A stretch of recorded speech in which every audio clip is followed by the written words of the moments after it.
Hello everyone. In this video I will be covering up how to use Proteus to simulate a project in which we have a microcontroller. For that we also need one additional thing, that is Keel software.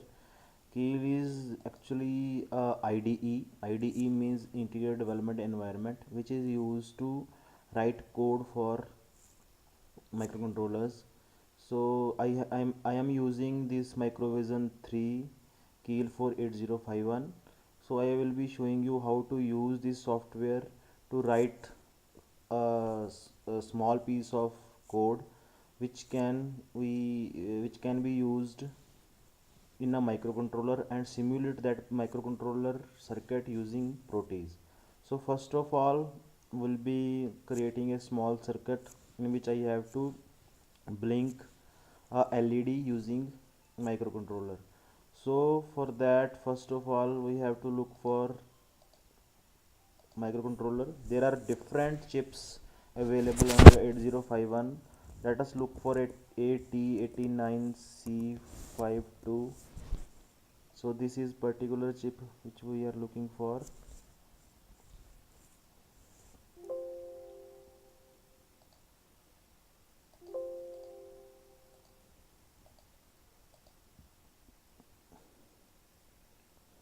Just hold for a second.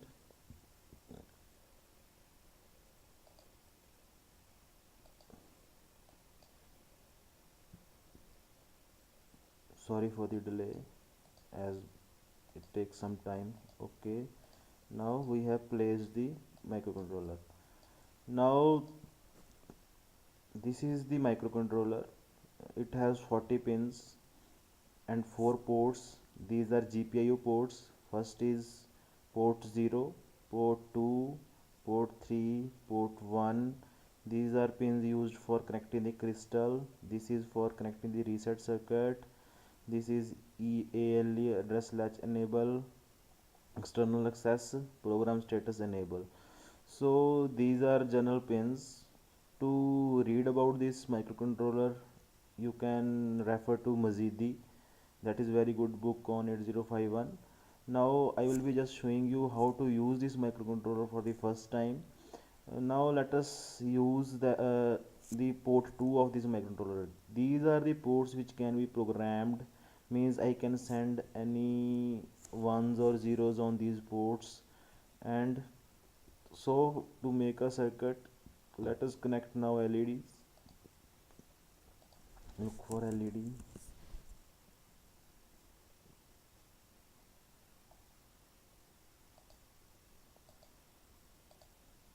Okay, now I have connected a LED here. Now to connect this LED to microcontroller, let us look for resistor.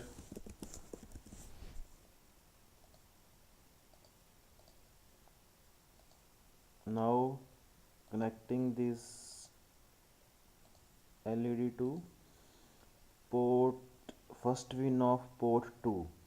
So here I need to connect a power source.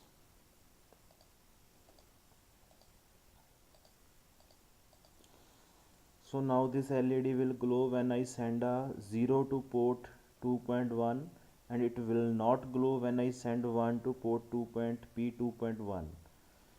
But we can also connect this LED another way. I will be showing you that. Let's have another LED.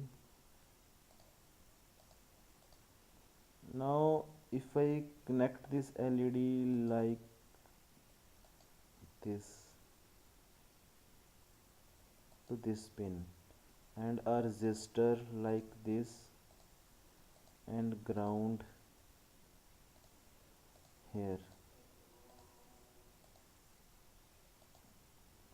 Now the difference between these two circuits is that here we are sinking the current through this pin, means current flows from this power source to LED through resistance to this pin. So we are sinking the current. But here we have to source the current from this pin, that this pin has to supply the current.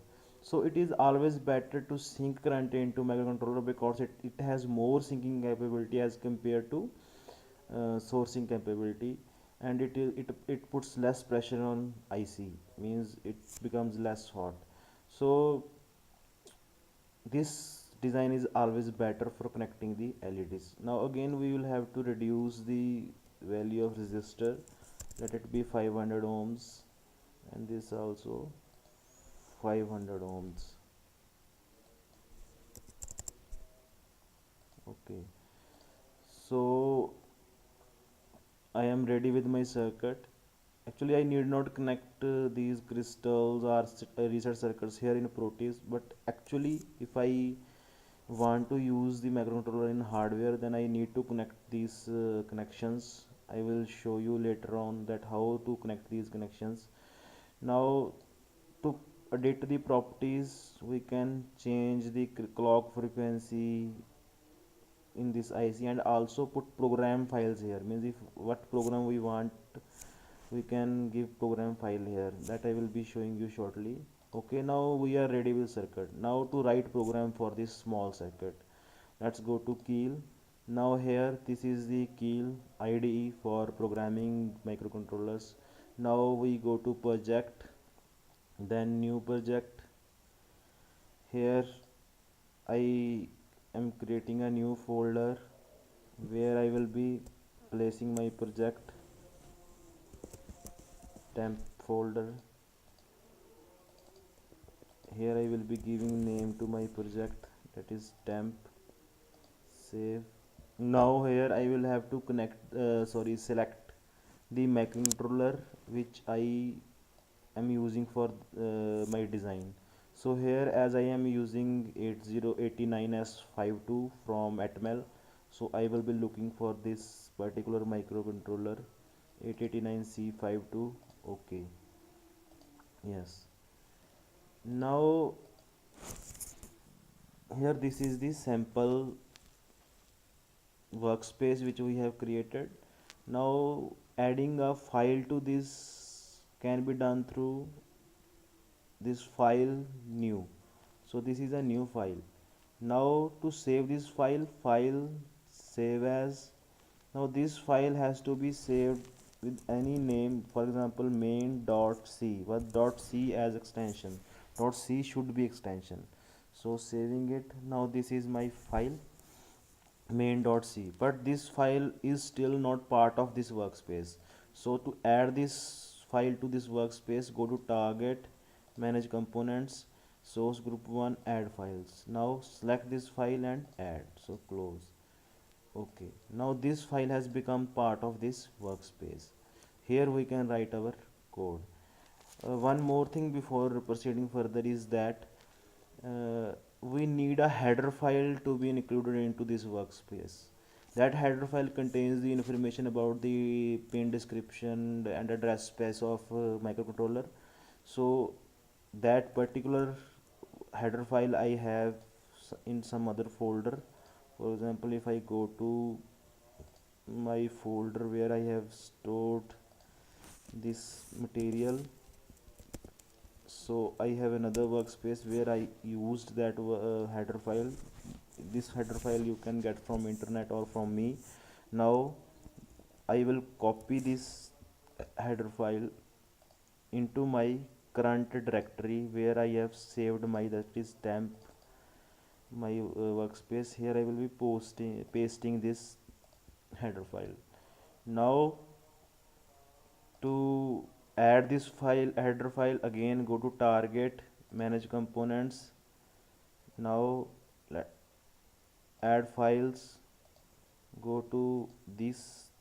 Here this is now showing this header file, so add this, close. Now this file would be added to my workspace. So this is the information that is contained in this header file. Now writing our code. First of all, we need to include the header file, just we added to the workspace, hash include register 51rd2.h, then writing the code. Every C program should have void main, so first write that. So this is the body of my program. At this time you have created basic skeleton where you can write the program. So in order to check that everything is right, just go to just go to project and build target. So when you press this build target, if everything is okay, then this should be your message linking program size data. So this should be your message without any errors. So it means everything is fine up till now. Now one more thing is that at this time this program has not created any hex file. So for that, go to target, options for target, output, then click this create hex file option. So this will create the hex file. Now again, if I build this program, that can also be done through this small icon. Then here there will be creating hex file from temp. So now at this time hex file has been created, but this program is doing nothing, so there will be no information in the hex file. Now we will be creating a program which can be simulated on this circuit. We need to switch on or off these LEDs. For that we need to continuously send zeros and ones to this port. So our requirement is that we write a program in which zeros and ones are sent to this port with some delay continuously. For that, first thing we need is I need to send P2. Port 2 is represented by P2 is equal to 0x00, means this is in hex. In binary it will be 8 zeros. So this is comment, means just to indicate that these are 8 zeros in binary. So then I require a delay. For that I will be creating a delay function which I will define later on. Then again I need to give P2 is equal to 0xff, means all ones. So in this way I am sending all ones to this port. Again delay, because so this small piece of code is performing a function that first sending 0 to port 0, then delay, then sending 1 to port 0, then again delay. But this is performing this task only once. I need to continuously blink my LEDs. For that I need to put this into a loop. So I will put this code into a while loop. While 1 means always true, though, so this loop will always be executed. So when my code runs, while it goes to while 1 means always true, so it will always enter this loop, then perform this function, then again come here, then again true, then again perform this function. So this will continue infinitely, so that is why this is called infinite loop. So this is my complete code, but not complete, sorry, we have not defined the delay function yet. So to define the delay function, let us void delay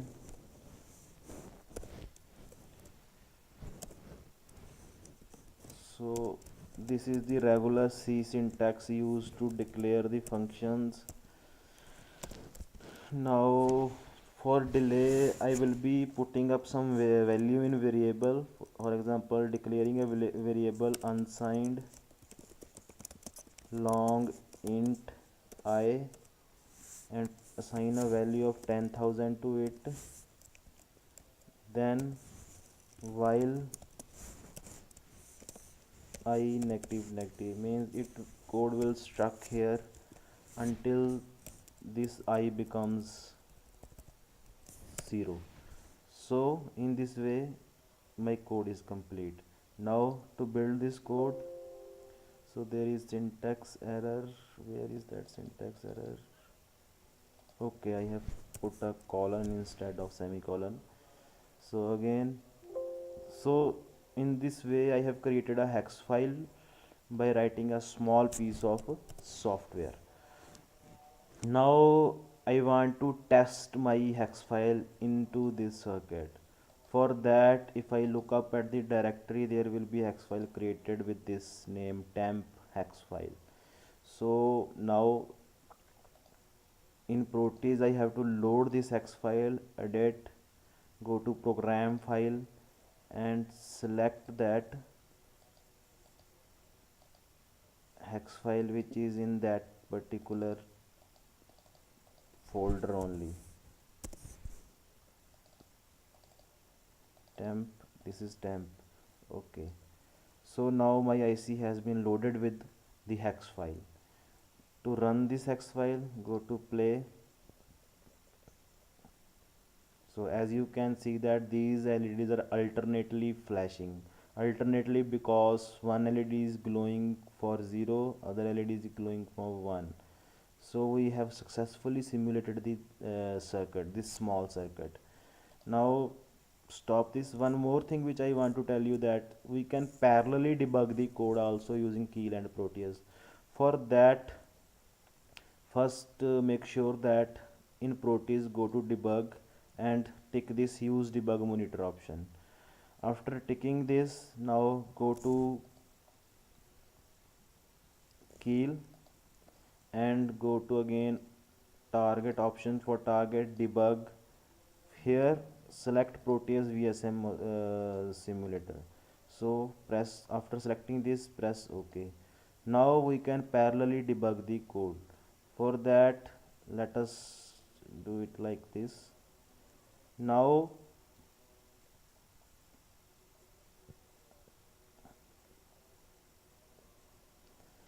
if I go to debug, start stop debug session, as I can see that I can run code in circuit in Proteus from the Keil. For that, if I want to run the code step by step, I will be placing a breakpoint here at this point. Breakpoint is something which is used to, first of all, running the circuit. I can run the circuit from here like this. So at this time circuit is running. Now stop. So this is the breakpoint. I can insert the breakpoint here. Okay, let me do it again. Debug, stop, debug, start. Okay, now insert the breakpoint here, one here. Now debug, start stop debug session. Now I have two breakpoints, one is here, another is here. Now if I again run this code, my code will stop here, means at this time status of pin should be 0. Then again if I run this code, status of code should be 1.